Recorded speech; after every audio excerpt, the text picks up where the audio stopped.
Assalamualaikum warahmatullahi wabarakatuh. Alhamdulillahirabbil alamin. Wahdahu wassalatu wassalamu ala asrofil anbiya'i wal mursalin wa ala alihi washabihi ajmain. Asyhadu an la ilaha illallah wahdahu la syarikalah wa asyhadu anna Muhammadar Rasulullah.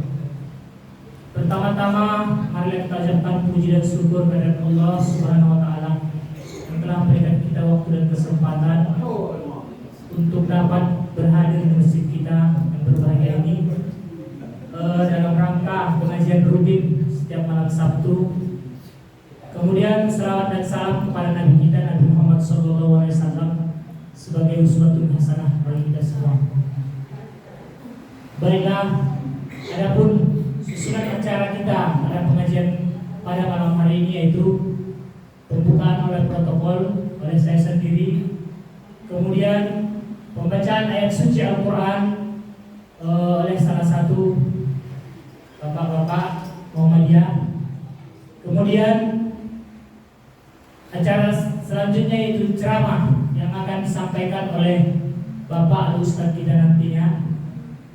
Selanjutnya acara apabila ada pengumuman dari Bapak Pimpinan Ranting Muhammadiyah Sadabuan.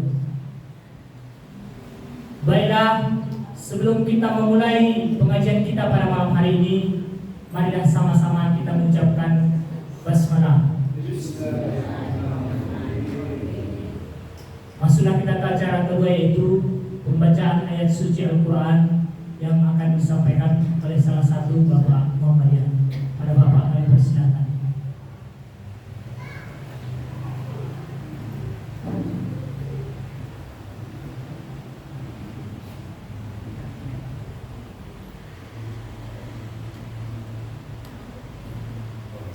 Assalamualaikum warahmatullahi wabarakatuh.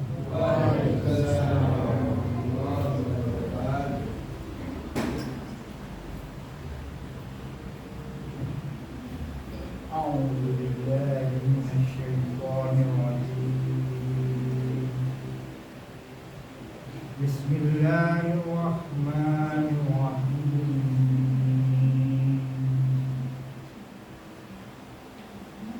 Amma yatasaalun 'anil naba'il 'azim alladzi hum fihi mukhtalifun. Kalla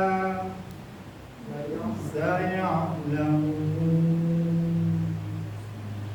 thumma kalla saya'lamun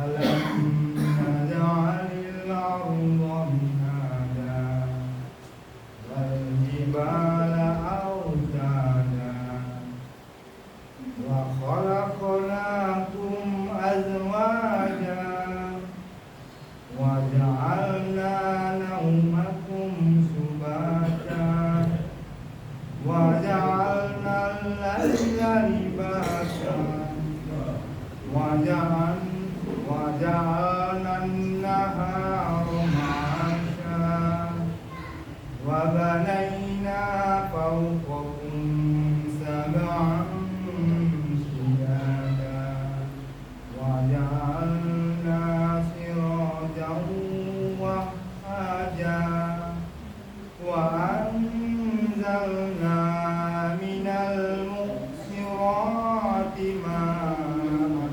sajjaja lanukhrija bihi habban wa nabata wa jannatin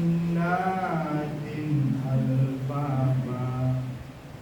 Aku berlindung kepada Allah dari godaan syaitan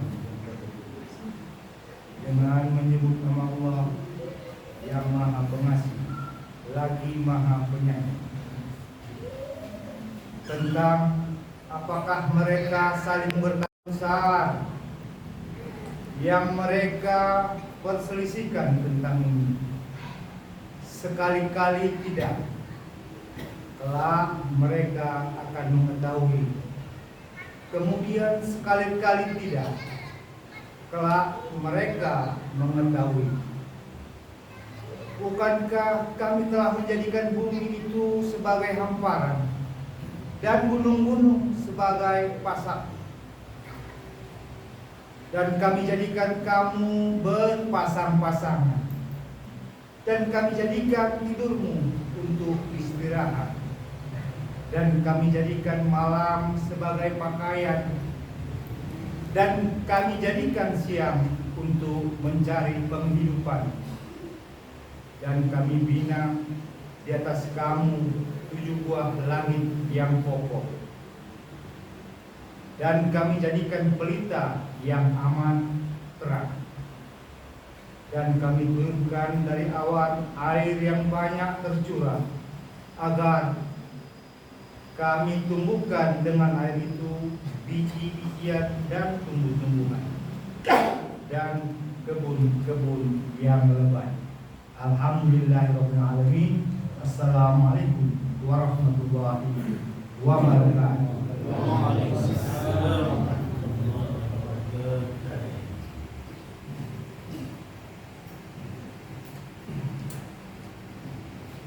Terima kasih kepada Bapak yang telah membacakan ayat suci Al-Quran di dalam kita bersama. Selanjutnya, marilah kita dengarkan ceramah atau tausiah yang akan disampaikan oleh Bapak Al-Ustaz kita. Kepada Bapak kami persilakan.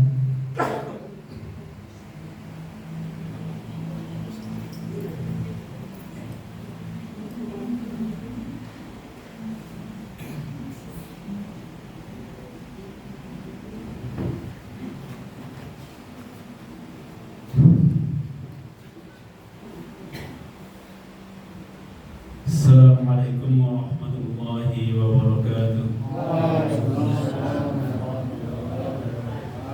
Innal hamdalillah nahmaduhu wa nasta'inuhu wa nastaghfiruh wa na'udzu billahi min shururi anfusina wa min sayyiati a'malina.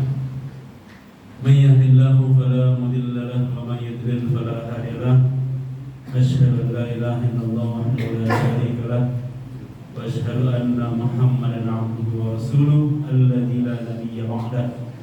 Allahumma shalli ala Muhammad wa ala ali Muhammad kama shallaita ala Ibrahim wa ali Ibrahim.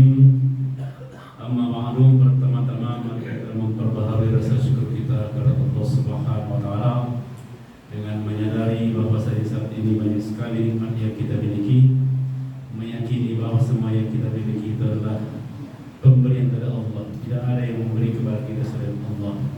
Kalau Allah hendak memberi, tidak ada yang menghalangi. Kalau Allah hendak menghalangi, tidak ada yang dapat memberi apapun kepada kita.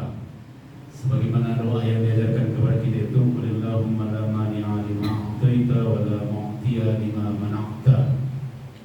Maka kita melafazkan alhamdulillah, yang artinya segala pujian itu adalah milik Allah.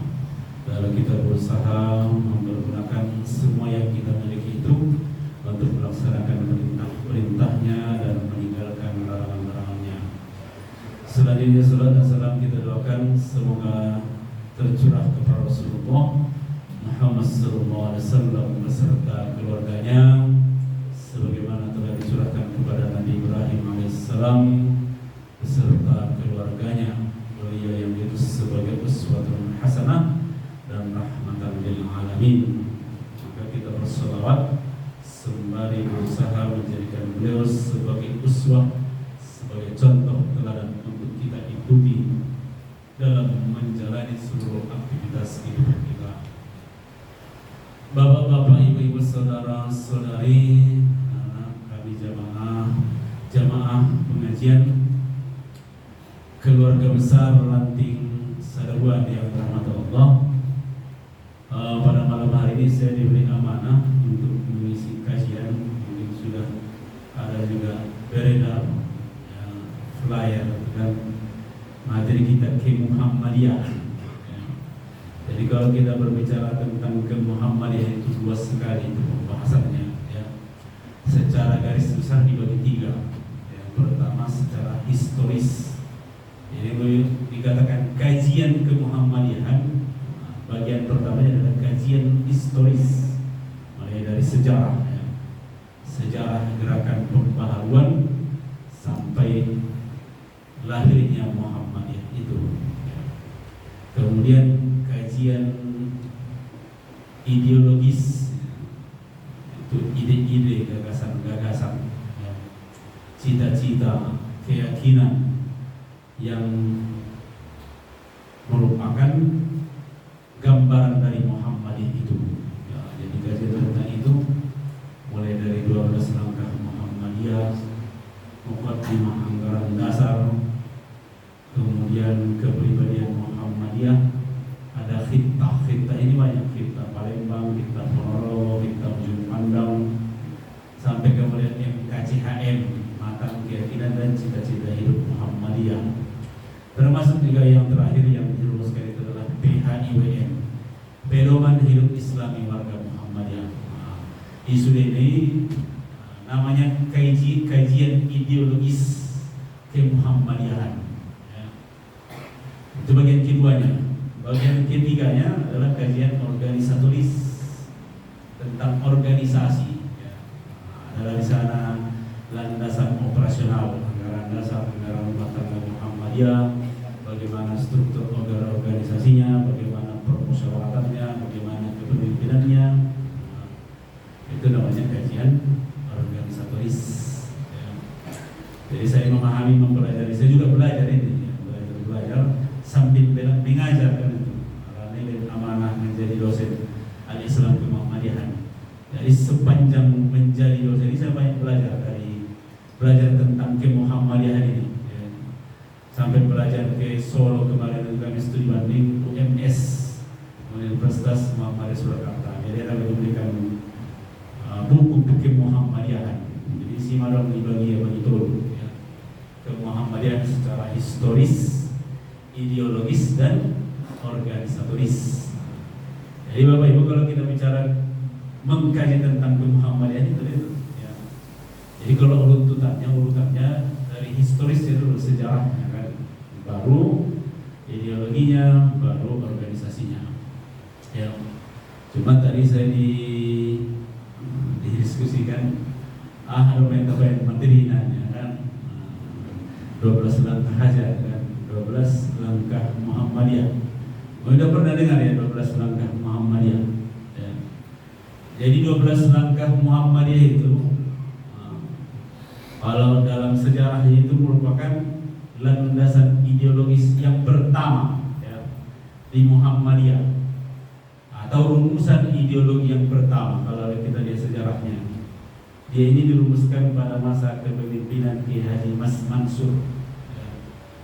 Mas Mansur itu memimpin Muhammadiyah mulai tahun 1936 sampai 42, tahun 36 sampai 42. Dia termasuk yang paling muda memimpin Muhammadiyah. Kemudian di masa kepemimpinannya itu ada kegelisahan, bisa dikatakan kebosanan, ya, dari kalangan angkatan muda Muhammadiyah. Nanggirok dari gerakan di Muhammadiyah, ya. Tidak lain, kebanyakan hanya mengurus pendidikan saja, mengurus sekolah ini tentunya lain, yang mau membayar. Itu Habistur, pimpinan pusat Muhammadiyah, atau disebut pengurus besar itu dulu, ya, pengurus besar Muhammadiyah. Jadi tidak ada kiranya.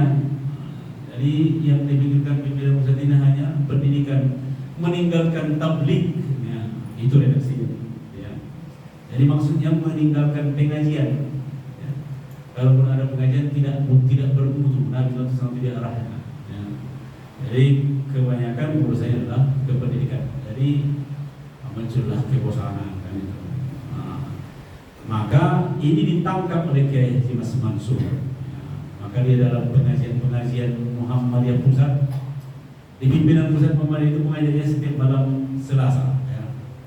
Warna PMS, pengajian malam Selasa. Sampai hari ini tuh, ya. Sampai hari ini pengajian rutinnya adalah malam Selasa di pimpinan pusat Muhammadiyah. Jadi pada saat itu Mas Mansur inilah yang disajikannya, ya,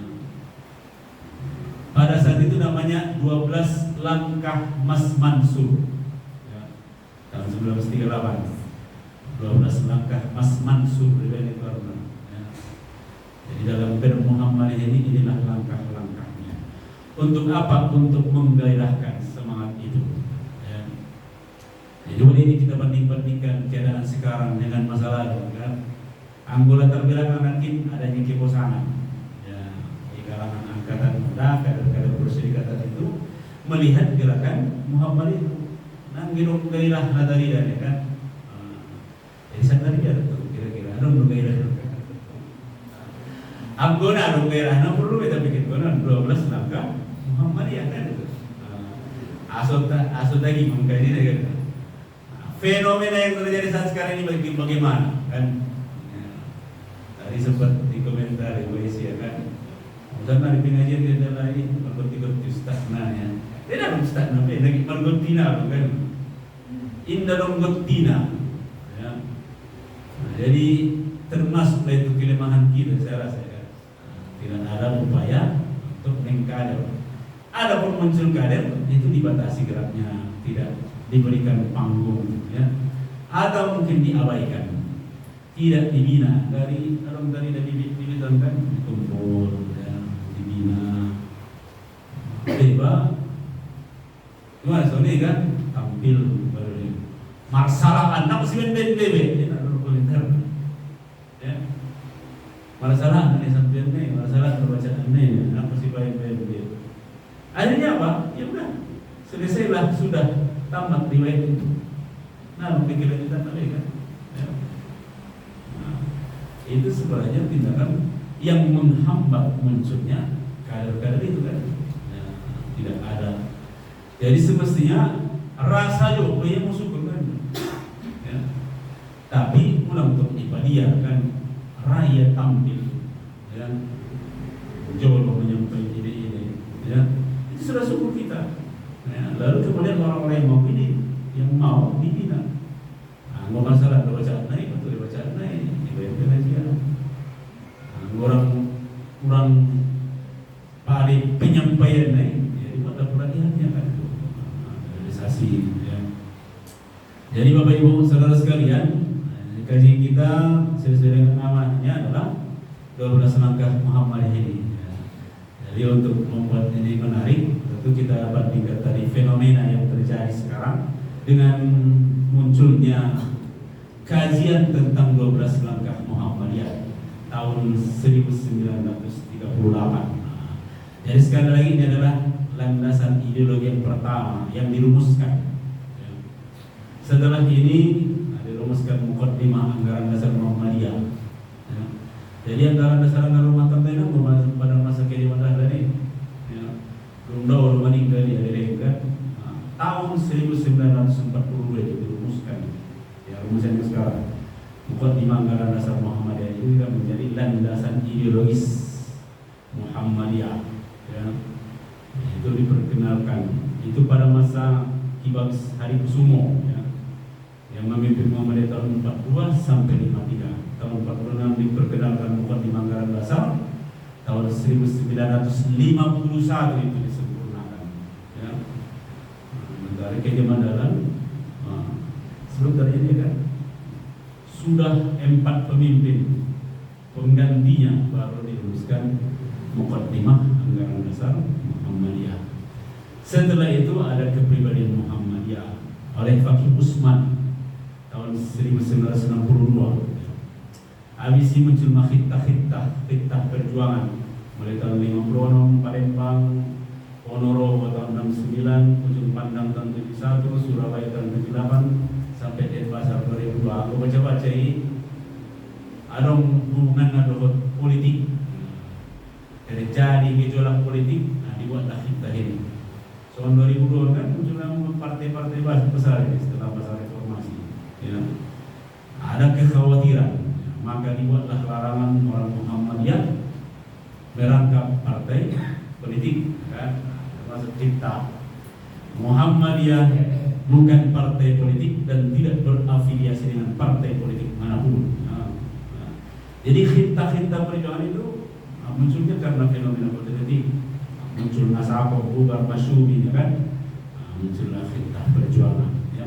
Itu juga bagian dari ideologi Muhammadiyah yang muncul sesuai dengan perkembangan zaman, ya.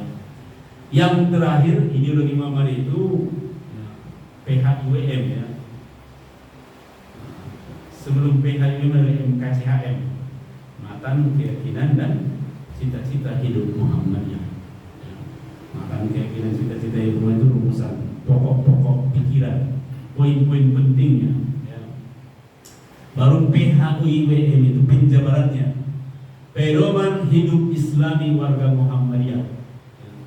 Ambil baca-baca PHIWM ini, buat tentang semua Muhammadiyah ini kan, ya. Bagaimana kehidupan Islami warga Muhammadiyah itu mulai dari sebagai pribadi, kehidupan pribadi yang Islami warga Muhammadiyah. Bisa juga nih nomor kartina coba, ya. Kalau ada sebagai pemimpin, sebagai pekerja di amal usaha, sebagai pegiat bisnis, sebagai pegiat partai politik, ya kan? Itu di PHIWM semua ada tuntunan-tuntunannya itu, ya. Bagaimana ideologinya, ya, seorang warga Muhammadiyah. Itu gambaran atau garis-garis besar ideologi Muhammadiyah itu, Bapak Ibu, ya. Jadi kembali kita yang 12 langkah itu berarti ada 12, ya. Ada 12 langkah Muhammadiyah yang kalau diuraikan dibagi dua. Yang pertama penguatan pribadi, ya. Penguatan pribadi Muhammadiyah, anggota Muhammadiyah, itu poin 1-7. Bagian keduanya penguatan lembaga, penguatan organisasi Muhammadiyah, ya. Bagaimana menguatkan Muhammadiyah ini baik secara pribadi maupun secara organisasi, ya. Jadi ingat terlebih dahulu masuk kita. Jadi langkah Muhammadiyah yang pertama adalah memperdalam masuknya iman, ya. Jadi bisa dikatakan misi pertama Muhammadiyah itu, ya. Apa yang pertama kali dikerjakan Muhammadiyah itu kepada pribadi-pribadi, ya, memperdalam masuknya iman. Nah, jadi yang berhukum kalimat naik adalah menerana memperdalam, teman-teman. Jadi tidak cukup hanya dengan beriman saja, kan? Akun dalam do iman itu. Nah, jadi kalau dalam penjabaran itu, penjelasan itu banyak dikutip hadis-hadis yang meniadakan iman. La yu'minu ahadukum, kan? Karena dalam hadis ini, bahas hadis ini, tidak beriman seseorang di antara kamu, ya. La yu'minu ahadukum hatta yuhibba li akhihi ma yuhibbu li nafsihi. Tidak beriman seorang di antara kamu sampai dia cinta kepada saudaranya sebagaimana dia cinta kepada dirinya sendiri. Nah, jadi bisa juga menggunakan dalam pembahasan ini, kan? Bagaimana mencintai orang seperti mencintai diri, kan? Nah, perlu juga dibahas siapa saudara kita itu, kan? Nah, kalau memang saudara, persaudaraan itu ada macam-macam. Namun di Samsudin mulai ukhuwah insaniyah, ya. Ukhuwah insaniyah itu adalah persaudaraan sesama manusia, ya. Ukhuwah watoniyah, ya kan? Persaudaraan sebangsa dan setanah air, kan? Kemudian ukhuwah islamiyah, persaudaraan sesama Islam. Kemudian secara khusus ada ukhuwah Muhammadiyah, persaudaraan sesama warga Muhammadiyah. Jadi kalau bicara tentang persaudaraan sesama manusia, mengabaikan persoalan kenegaraan, keagamaan, suku, ras, agama, ya. Nah, jadi termasuk itu persoalan hak asasi manusia. Mohon dan berbantaian itu sudah melanggar hak asasi manusia. Kalau ukhuwah watoniyah, sebangsa setanah air, jelas, ya. Nah, kalau ada serangan dari negara lain terhadap negara kita, kita bersama-sama bersatu, ya. Semua suku, ya, semua agama, dalam satu negara melawan itu. Kemudian kalau umat Islam ya, kita membela agama. Kalau umat Muhammadiyah bersama-sama warga Perserikatan Muhammadiyah. Jadi cinta kepada saudara itu, yang dimaksud itu adalah saudara seiman ya. La yu'minu ahadukum hatta yuhibba li akhihi ma yuhibbu li nafsihi. Orang tidak benar imannya seorang itu kalau dia tidak cinta kepada saudara sebagaimana dia mencintai saudara. Ya. Kalau ayat Al-Quran ada perlu begitu. Wa qalatil a'rabu amanna qul lam tu'minu walakin qulu aslamna walamma yadkhulul iman fi qulubikum. Datang orang-orang Arab baru itu mengatakan, kami telah beriman. Katakanlah Muhammad, kamu belum beriman. Tapi katakanlah kami telah Islam. Iman itu belum masuk ke dalam hati. Memperdalam maksudnya iman. Jadi yang baru kita mendapatkan anggota kita mengaku saya telah beriman. Ya. Kita anggaplah ayat ini berbicara kepada kita untuk introspeksi ya. Nah belum beriman kok benar. Ya. Jangan ucapan kepada kita. Iman itu belum masuk ke dalam hatimu. Ya. Maka iman itu dari segi teman nih bukanlah omong kosong, bukan angan-angan. Tapi iman itu adalah apa yang tertanam di dalam hati dan dibenarkan oleh lisan. Jadi langkah pertama Muhammad itu memperdalam, maksudnya memasukkan iman itu secara mendalam. Karena ini yang modalnya itu. Ya. Berarti iman kan percaya. Ya. Percaya itu serindah. Dan kepercayaan itu nanti akan melahirkan perbuatan. Ya, sekali lagi kepercayaan itu akan melahirkan perbuatan, aksi. Benar kalau kepercayaan itu surai bawang karya ini. Najo lo baru dong HP kan dong di SMS beredar. Aku nggak kirim jauh mengisannya. Anggoro naron SMS. Sangat telepon. Rara warna di HP ini ulang angkat dana mati lo naron beni.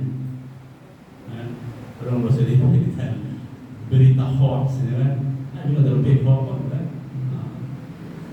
Itu beredar. Kalau ada telepon berwarna merah layarnya, mati baben.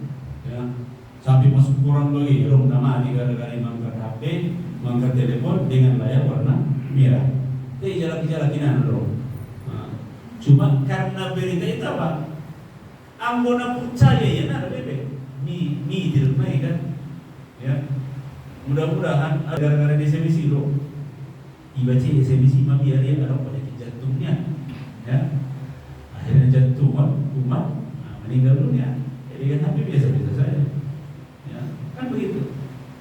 Karena secanggih apapun teknologi tidak mungkin itu kan jadi layar merah ya, seperti itu. Ya.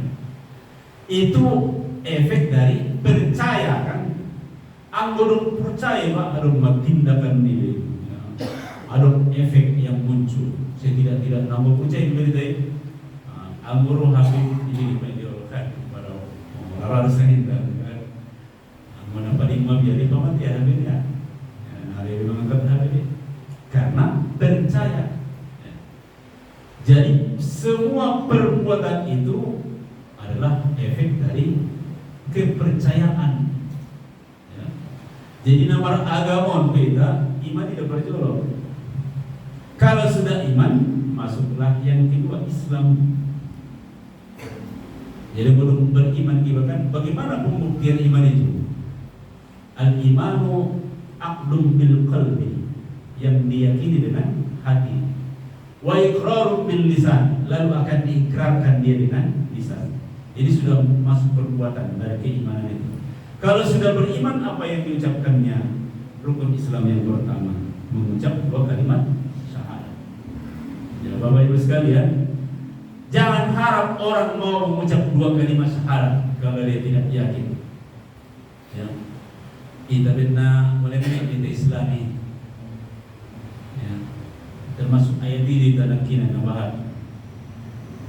Kamu belum beriman, kamu masih Islam. Jangan katakan kamu beriman, walakin yaqulu aslamna, belum masuk iman itu. Kalau kita ditanya kenapa kita beragama Islam, karena orang tua kita Islam, bukan karena iman. Ya. Cuma karena orang tua kita Islam, kita belajar muncullah iman itu kan itu. Ya.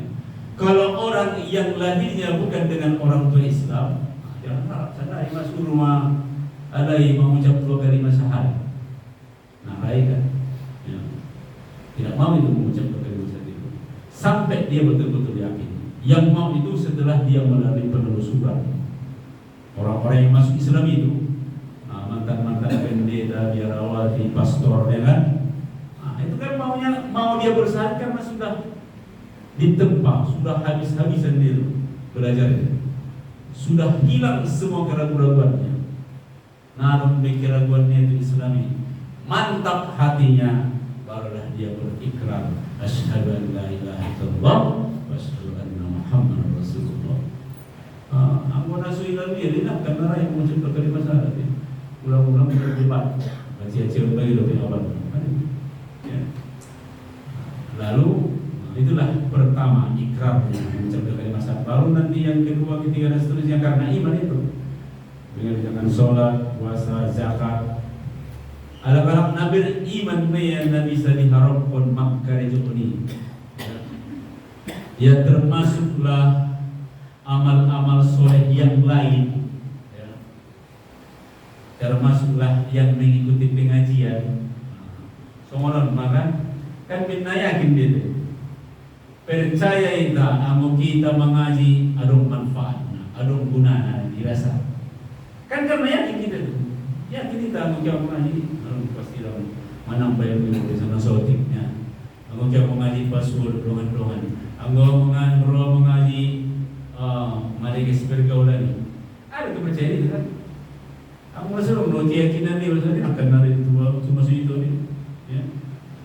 Dia mana yakin ya rupa pengajian kan? Dia mesti pengajian. Itu karena iman ya, memperdalam maksudnya iman. Harus kemasin dari seseorang. Tapi jadi apa ya? Boleh juga. Berarti ya jadi yang pertama ya, maka misi pertama manusia yang berdakwah ini Bapak Ibu sekalian, kalau kita mau berdakwah adalah menanamkan keyakinan. Ya. Mafhum mukhalafahnya, pemahaman kebalikannya kan. Asina beriman kah, asina percaya kan, karena dia masih ragu. Nah, jadi menanamkan keimanan itu kan menghilangkan keraguan, itu mafhum mukhalafahnya. Pemahaman kebalikan. Ahadullah salah nih Rasul kan. Yedo salah nih Rasul nomor agama ini. Ya. Boleh diperdebatkan, didiskusikan. Saya sering menyampaikan itu, Felix itu dia beriman itu karena sudah melalui itu. Sudah berdebat habis-habisan. Ya. Malu aja yang menjalani agama namutul namutul beni akhir kan. Ya. Di pesan konanya silakan masuk agama apapun kecuali Islam, kan? Akhirnya dia masuk agama, semua agama, dan kesimpulannya tidak ada agama yang benar. Ya. Cuma Islam belum jumpa dia. Ini kesimpulannya. Kemudian dia berjumpa dengan Islam, sehingga cerita berdebat. Dibuka ia Al-Quran, dibaca itu kitab tidak ada keraguan di dalamnya. Petunjuk bagi orang-orang yang bertakwa. Zalikal kitabul la raiba fihi hudan lil muttaqin. Nabana bi kitab kunonnya. Asinabana udah berukun yang tidak ada keraguan di dalamnya. Benar turun nasal di Qur'anon. Nah mungkin naruh nasal di Qur'anon. Ya. Masa dikatakan tidak ada keraguan di dalamnya? Berarti benar semua yang ada di dalamnya. Ya semestinya begitu. Itu namanya kitab suci. Kalau namanya kitab suci tidak ada kotoran di situ. Ya. Tapi pertanyaannya itu dijawab langsung oleh Allah. Ibadi salam barkan Al-Quran ini ada misi jawabannya langsung. Wa in kuntum fi raibin mimma nazzalna ala 'abdina fa'tu bi suratin min mislihi wad'u syuhada'akum min dunillahi in kuntum shadiqin fa illam taf'alu wa lam taf'alu fattaqun nar allati waquduha an-nas wal hijarah uiddat lil kafirin. Habis. Ini adalah ya, dengan jawaban itu ya. Kalau kamu berada dalam keraguan, kalau kamu ragu-ragu terhadap yang kami turunkan ini, maka kamu datangkan saja satu surah yang sama dengannya. Panggil penolong-penolongmu selain Allah jika kamu merasa benar. Kalau kau tidak mampu, dan pasti kau tidak akan mampu, maka takutlah kepada neraka yang bahan bakarnya manusia dan batu, disiapkan untuk orang-orang yang ingkar, yang melawan, yang durhaka, yang kafir. Mau ada yang membaca ini? Namun jawaban berapa-berapa. Oh baik saja, nak pasti untuk kecil, mana kan? Baik masa ada surah, masa rumput ya. Anggona ada dosa dopi runganmu, kan? Nah ada dosa dalam sana, ya udah rame-rame. Ya. Anggona lalu, nak kena lalu ini namanya langsung divonis dia tidak akan sanggup membuat itu. Maka takutlah neraka yang bahan bakarnya manusia dan batu, disiapkan untuk orang yang durhaka. Sobat Quran ini ada saya terus ya. Mulai dari situ dia belajar Islam langsung sampai hilang semua keraguannya, lalu dia berikrar mengucap dua kalimat syahadat. Begitu seperti itu ya. Jadi kalau untuk menanamkan keimanan itu dihilangkan keraguan. Jadi apa ya? Tapi aku kalau keraguan guys, nama agama kan, nama agama Islam termasuk yang bermuhammadiyah kan. Anggota ragu-ragu kita nama Muhammadiyah silakan ditanyakan, silakan didiskusikan, bila perlu diperdebatkan. Ya, lalu jadi Muhammadiyah dan debat-debat mulai tahun 1912. Semua paham-paham organisasi partai ormas sudah teruji lah ya. Bahwa anggota masuk ya, masuk sudah ya, cuma ada kan tidak salah kan.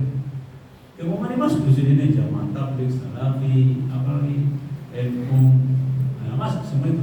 Tapi orang salah ada kan. Maka kita menyebut itu ummatan wasatah di dalam Al-Quran. Umat yang pertengahan, tidak radikal, tidak liberal, tidak beragam keras, dan tidak juga bebas. Ya. Jadi silakan didiskusikan atau diperdebatkan. Untuk apa? Memperdalam maksudnya iman itu. Ya. So ulang adong kira-kira tiba, so yakin tiba, apapun yang mengganjal di hati kita dikemukakan. Itu yang pertama ya, memperdalam maksudnya iman ya. Jadi di sini katakan hendaklah iman itu ditablikkan, disiarkan dengan selebar-lebarnya, diberi riwayatnya, diberi dalil buktinya, dipengaruhkan dan digembirakan sampai iman itu mendarah daging, masuk di tulang sumsum dan mendalam di hati sanubari kita, sekutu-sekutu Muhammadiyah seluruhnya. Jadi yang namanya iman yang mendalam itu mendarah dagingnya. Anggota mendarah ke daging tidak bisa lagi dipisahkan. Anggota dipisahkan mati lebih kan. Itu namanya mendarah daging. Ya. Jadi yang berdakwah seperti itu. Ya. Saya pernah buat status terakhir itu. Ya. Engkau bisa membunuhku dari Muhammadiyah, tapi engkau tidak bisa membunuh Muhammadiyah dari itu yang mendarah dagingnya. Di Muhammadiyah itu boleh saja kita tidak ada apa-apa yang dianggap, tapi kita tetap Muhammadiyah itu ya. Jadi menghadapi konflik dengan setelah perbedaan pendapat seperti itu ya. Ada pertanyaan Bapak Ibu? Betul atau tidak? Silakan. Ada tanggapan? Tidak perlu lah masuk. Karena satu kan mudah-mudahan orang tua lain kita yang sambungkan mana habis bergina. Saya bisa dihabiskan kita baca saja. Tidak ada tanggapan.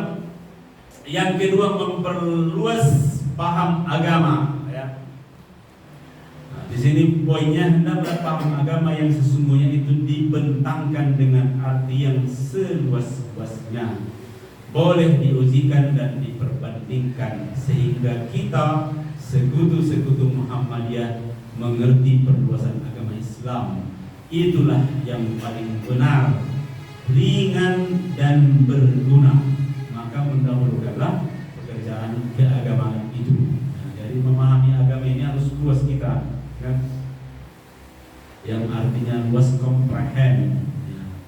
Mencakup syamil, mencakup seluruh aspek kehidupan. Jadi kalau dikatakan agama itu urusannya apa? Seluruh aspek kehidupan. Cuma ada batas-batasnya, kan? Apakah agama itu mengurus pertanian? Ya. Apakah agama itu mengurus peternakan? Ya. Apakah agama itu mengurus politik? Ya. Mengurus ekonomi? Ya.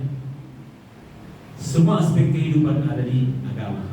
Ada tuntunan, kan begitu? Ya. Itu makna paham agama. Jadi itu jelas-jelas ya, bukan paham sekuler bertentangan dengan paham sekuler, kan? Agama sekuler kan memisahkan agama dari politik, dari pemerintahan. Nah, sekuler ini dikembangkan oleh orang-orang Kristen. Udahlah, kalau sudah agama urusan pendeta itu di gereja. Urusan pemerintahan serahkan kepada raja, kepada kerajaan, kepada ratu. Itu sekuler. Islam tidak begitu. Ya. Islam itu luas. Dia mengajarkan semua aspek kehidupan. Ya. Jadi saya mengajar itu juga begitu. Masuk ke pertanian, kan? Nah, saya tanya, menurut ada urusannya agama untuk pertanian? Ya. Kalau lebih spesifik lagi, adakah nabi yang mengurus pertanian? Ya. Jawabannya bahkan nabi itu ada yang ahli bidang pertanian. Nabi apa itu? Nabi Yusuf. Nabi Yusuf yang dengan mimpi raja dia diberikan ilham wahyu oleh Allah akan datang masa subur 7 tahun, dilanjutkan dengan masa paceklik 7 tahun. Masa subur 7 tahun itu harus dimanfaatkan semaksimal mungkin dengan intensifikasi dan pertanian, kan itu. Dia adalah ahli yang kemudian hasil dari pertanian itu bisa diawetkan cukup untuk belanja 7 tahun masa paceklik. Nah, kan?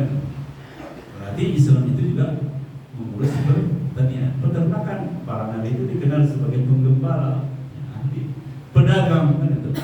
Ahli tata negara, politik, bahkan meletakkan dasar-dasar pemerintahan itu ada dalam Al-Quran. Ekonomi, perdagangan, jual beli, riba, semua bab muamalat itu khusus membicarakan itu, pernikahan, kan, pendidikan. Jadi agama itu, paham terhadap agama itu harus didudukkan, diluaskan, dia memperluas paham agama dengan prinsip agama itu yang paling benar. Ya. Apapun yang datang dari Al-Quran dan hadis itu, itulah yang paling benar. Kalau ada yang bertentangan dengan dia, maka yang bertentangan itu harus dibuang, harus dipilih ajaran Islam. Ya. Contohnya hukum terbaik adalah hukum Al-Quran. Maka kita harus meyakini hukum potong tangan bagi pencuri itu adalah yang terbaik. Begitu. Ya. Nah, kalau hukum ini sudah diabaikan akan rusak keseimbangan manusia. Ya. Jadi diyakini bahwasanya itulah yang paling benar, itulah yang paling ringan. Jadi Islam itu mudah. Yassiru wala tu'assiru, basyiru wala tunaffiru. Mudahkanlah, jangan bersulit. Gembirakanlah, jangan membuat orang lari. Nah, jadi prinsip Islam itu memudahkan, bukan mempersulit. Jadi siapapun yang melakukan itu, Rasulullah kan sudah mencontohkan itu. Sama Habibin Isa lagi ya, namun muat dia jawaban ini, ya Rasulullah, bagaimana caranya biar saya masuk surga? Berikan aku fatwa ini. Apa kata Rasulullah? La taqtub, jangan marah. Beri aku wasiat dari Rasulullah, la taqtub. Sampai 3 kali la taqtub, jangan marah. La taqtub walakal jannah, jangan marah maka surga bagimu. Kamu mau masuk surga gitu? Ya. Karena dilihat karakter orang ini suka marah. Kalau sudah marah dia, kemarahan itu merusak logikanya. Nah, pikir jernihnya. Sementara agama itu adalah logika. Orang yang tidak beragam, tidak ada agama baginya. Nah, maka akal itu bisa rusak dengan marah. Maka jangan marah. Ya harus masuk surga, kan? Ya dong, sumpah yang 5 kali be, dalam sumpah yang sunat. Puasa Ramadan, masuk surga dah. Iya, Rasulullah. Naam. Ini kata-katanya baru masuk surga umumnya. Kan mudah ya prinsipnya. Ya. Kalau terhalang kita untuk sholat tidak bisa berdiri duduk, tidak bisa duduk berbaring, tidak bisa menggunakan air tayamum. Tayamum minum umur itu. Ambil itu akal di mana masuk akal itu? Masa dinamnya? Oh, salah sih kan? Kita sudah bersih kan mudah. Ya. Nah, jadi kalau ada yang mempersulit-sulit itu bukan dari bagian Islam. Jadi agama itu ringan. Ya. Nah, ini semua contohnya lewat ini kan. Menurut ini saya terjadi perdebatan itu kan. Fitrah itu 1/4 dari fidyah, ya kan? Terus seolah-olah nampak ringan-ringan, memang bisa nampak ringan. Fitrah 30.000, maka fidyah itu harusnya 7.500 kan? Mau milihnya ini taruh komentar, seperti itu. Bukan meringankan, ini memang itulah hukumnya. Dan hukum Islam itu memang meringankan. Itu sudah cukup pengganti puasa, ya. Membayar fidyah 1 mud yang setara dengan 1/4 sa'.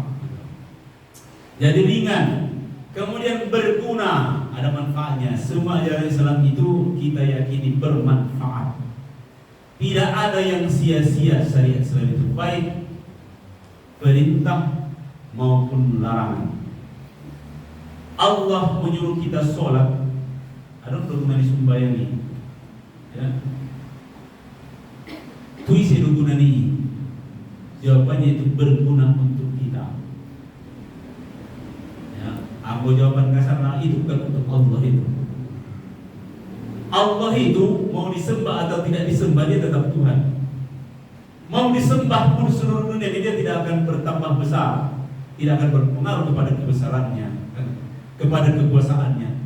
Dan sekalipun seluruh dunia ini durhaka kepadanya, dia tidak akan bertambah kecil, dia tidak akan turun tahta. Jadi itu apa semua syariat itu? Ya untuk kita rahmatan, membawa manfaat untuk kita. Jadi supaya kita berguna kita. Ya, dalam kajian sederhananya cukuplah bandingkan orang yang tidak mau mengerjakan syariat dengan yang mau mengerjakan syariat. Alakna sembahyang, dorna surah sembahyang, bandingkan itu bagaimana keadaannya. Ya, ya dari keadaannya alakna parsumpayang, dorna sejumlah sembahyang. Mon mukunai saya memang beda deh. Ya, mon mukunai, par pakaian naik, par dalan naik, par epengan naik, keluarga naik, masih beda itu. Keluarga yang rajin sholat dengan yang tidak sholat satu keluarga. Ya. Kampung, satu kampung yang rajin sholat dengan kampung yang tidak ada sholat, pasti kampung teroris ini namanya.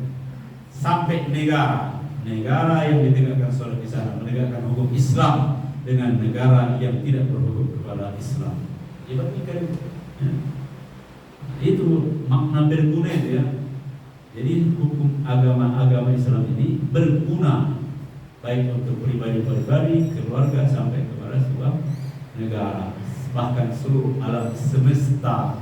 Maka dia disebut dengan rahmatan lil alamin, rahmat bagi seluruh alam ya. Jadi itulah agama ya. Maka kita harus yakin ya, dengan menjalankan agama ini hidup kita akan menjadi mudah ya. Hidup kita akan menjadi ringan dan berguna. Ini akhirnya agama itu paling benar, ringan dan berguna ya.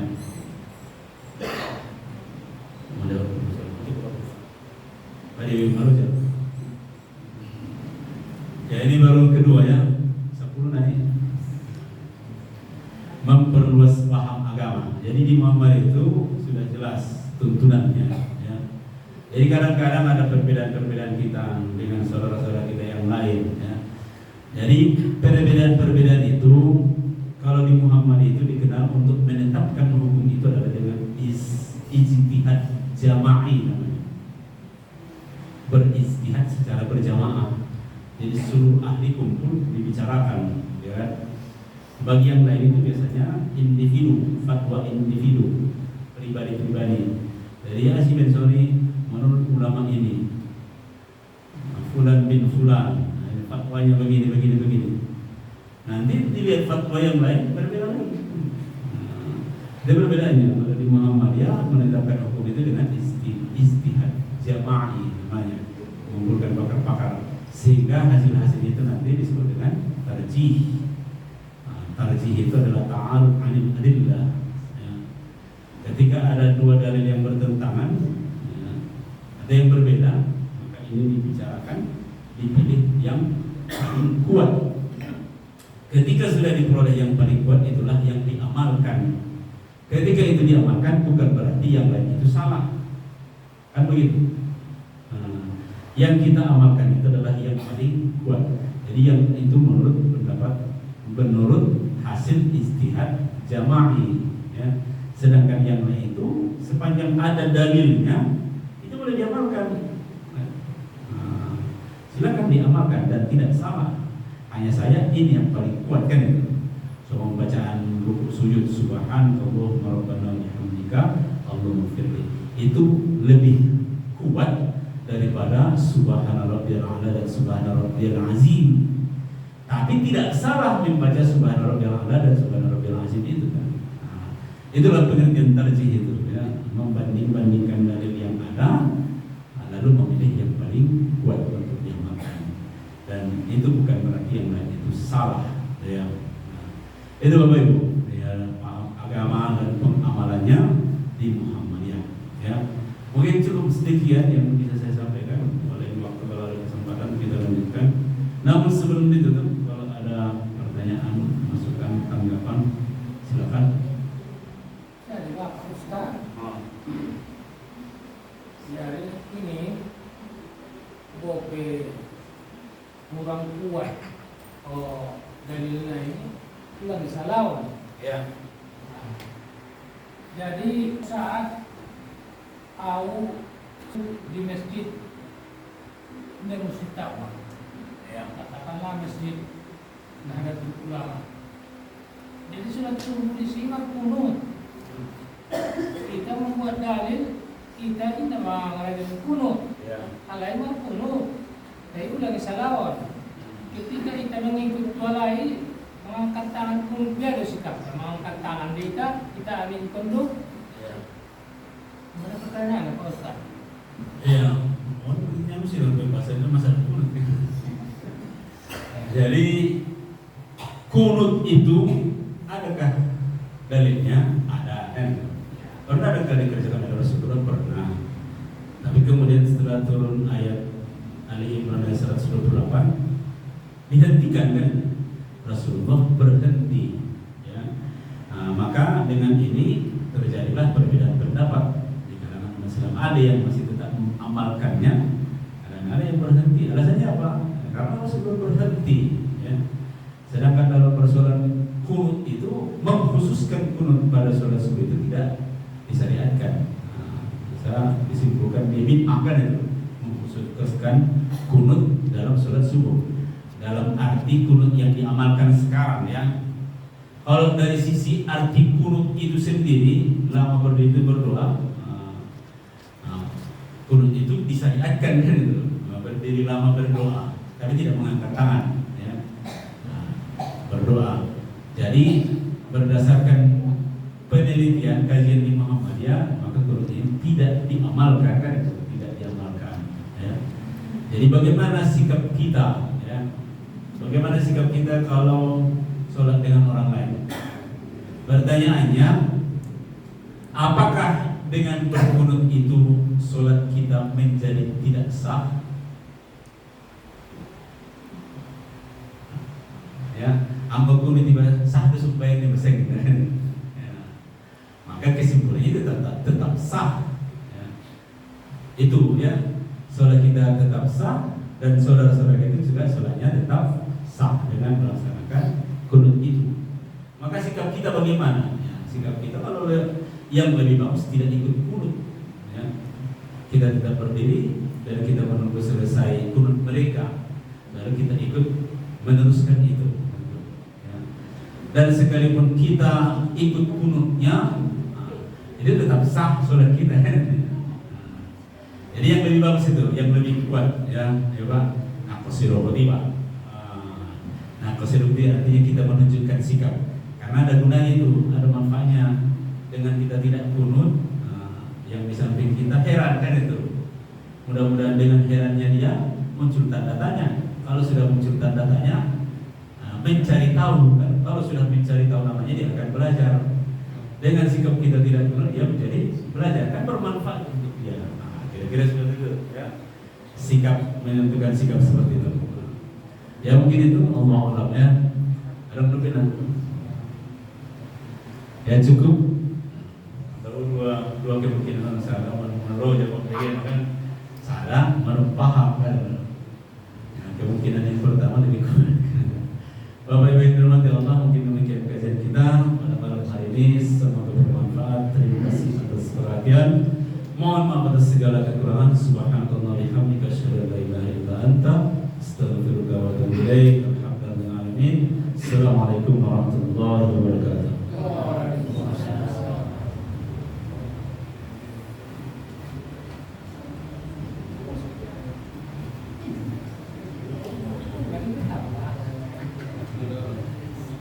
Terima kasih kepada Bapak Ustaz yang telah memberikan kita tausiah dan ceramah pada malam hari ini. Mudah-mudahan beberapa langkah-langkah yang telah disampaikan tadi dapat memperkuat iman kita, ukhuwah kita, ataupun memperkokoh. Tidak ada keraguan di organisasi kita ini, di organisasi Muhammadiyah ini. Mudah-mudahan dengan gotong royong saling bantu membantu dalam bermuhammadiyah, kita akan kuat. Seperti apa yang disampaikan oleh Bapak Kiai Haji Ahmad Dahlan, yaitu hiduplah di Muhammadiyah dan jangan mencari hidup di Muhammadiyah. Terima kasih kepada Bapak Ustaz. Selanjutnya acara pengumuman dari Bapak Pimpinan Ranting Muhammadiyah Sarabun.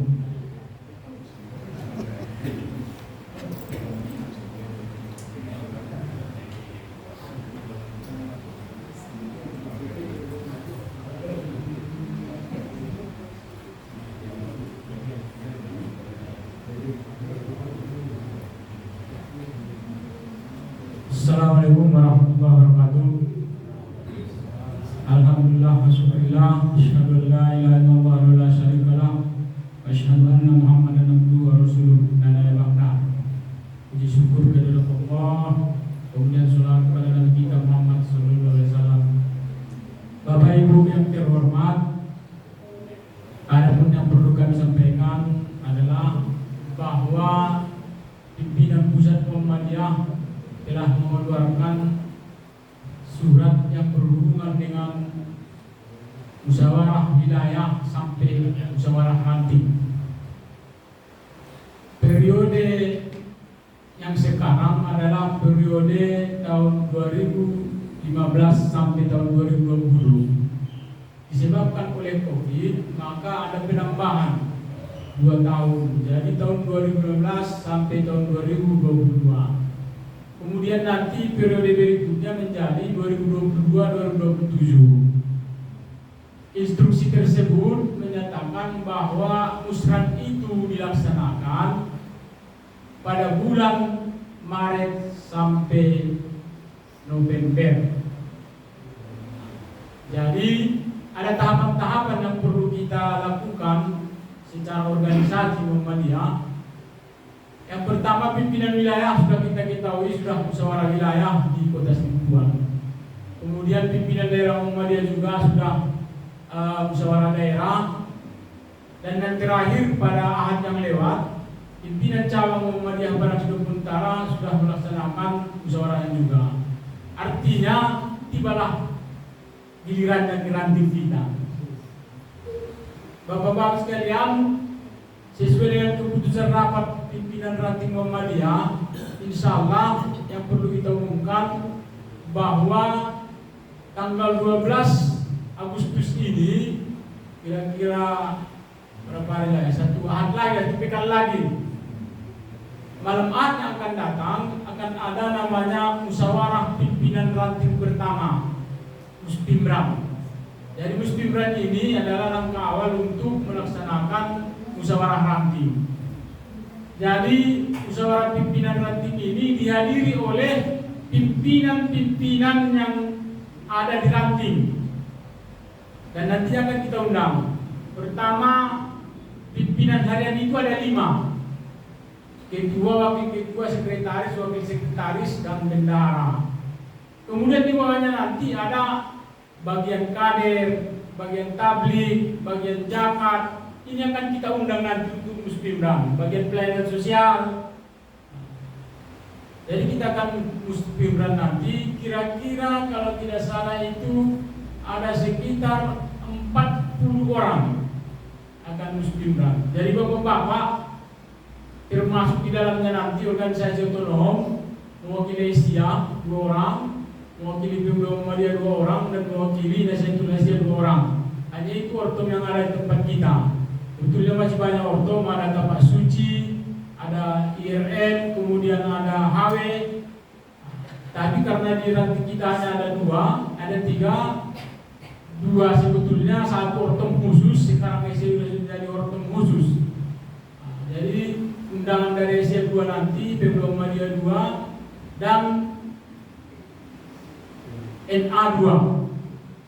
Bapak sekalian, intinya nanti di situ yang pertama adalah menganalisis program kerja yang sudah dilaksanakan tahun ini, selama periode ini, apa yang sudah kita kerjakan, terutama Bapak yang pimpinan. Pak, apa mungkin Pak Tambunan itu bagian zakat, bahkan bangsawan mungkin bagian yang lain itu. Ini akan kita undang. Kemudian kita akan memilih panitia pemilihan. Kemudian kita akan memilih panitia pengarah. Panitia pemilihan nanti orang-orang yang ditugaskan untuk memilih, mempersiapkan perangkat-perangkat kalau pemilihan yang akan datang. Kemudian panitia pengarah di situ nanti adalah orang-orang yang membawa acara di luar acara pemilihan. Kemudian nanti ada panitia pelaksana. Panitia pelaksana musyawarah ranting. Itulah Bapak sekalian akan ada kita lakukan Muspimran nanti. Insya Allah kalau di tingkat cabang itu dan daerah itu 1 bulan sebelum acara sudah diundang. Kalau di ranting hanya 1 pekan sebelum acara diundang. Jadi secara informal melalui forum ini kita mengundang nanti, dan secara surat menyurat nanti akan menyusul. Mudah-mudahan tidak ada kendala. Ini yang perlu kami sampaikan, bahwa kita akan melakukan Muspimran dalam rangka menyambut pelaksanaan musyawarah ranting Muhammadiyah Sadabuan yang ke-9. Seingat saya yang ke-9 kita musyawarah ranting. Mudah-mudahan sukses. Demikian saja. Sebelum itu juga ada hasil diskusi pimpinan bahwa kita akan mengundang seluruh pimpinan yang terkait dengan adanya proses keuangan. Ya, sebelum kita musyawarah nanti proses keuangan akan diselesaikan, kita diskusikan atau bagaimana nantinya, itu kita tawarkan lagi nanti di Muspimran. Apakah itu kita buat tim verifikasi keuangan atau nanti anggota musyawarah yang melihat bagaimana laporan keuangan itu. Bapak-bapak sekalian, demikian pengumuman. Insya Allah nanti kita akan undang secara resmi. Demikian saja, mohon maaf kalau yang salah. Assalamualaikum warahmatullahi wabarakatuh.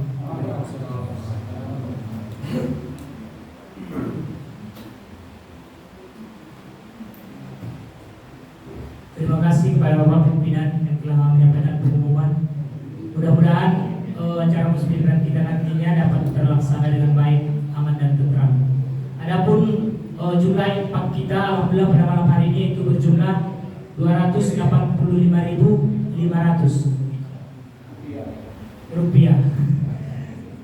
Baik, dan karena acara demi acara telah selesai, marilah kita tutup pengajian kita ini dengan mengucapkan alhamdulillah. Assalamualaikum warahmatullahi wabarakatuh.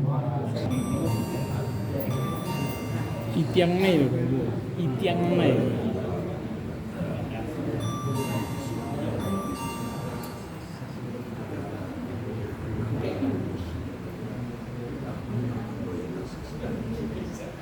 Atri.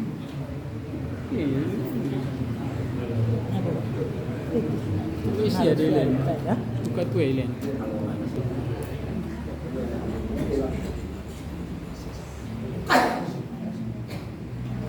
Okay, Iwan, Sobri.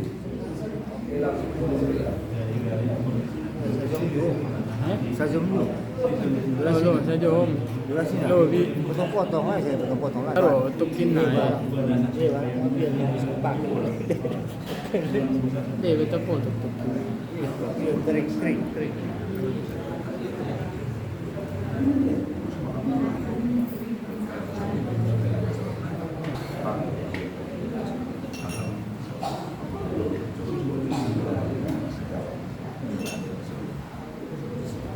Ni siya trilan. Sige siya trilan.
Tunin doon.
Ini sisa ada tuh.